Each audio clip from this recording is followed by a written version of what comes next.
సజ్జల రామకృష్ణారెడ్డి ప్రభుత్వ ప్రధాన సలహాదారు. అంతకుముందు సాక్షి పత్రికకు ఎడిటోరియల్ డైరెక్టర్గా కూడా పనిచేశారు.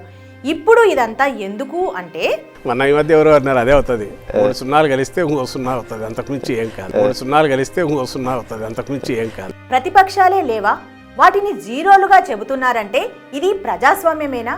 రాచరిక పాలనలో ఉన్నామా మనం, లేదా నియంతృత్వ పాలనలో ఉన్నామా? ప్రజలను మభ్యపెట్టి పార్టీలను పూర్తిగా నాశనం చేసే చర్యలకు పూనుకుంటున్నామా? ఒక పత్రిక ఎడిటోరియల్ బోర్డులో ఉండి జర్నలిస్ట్గా ఉన్న మీరు మాట్లాడాల్సిన మాటలేనా ఇవి?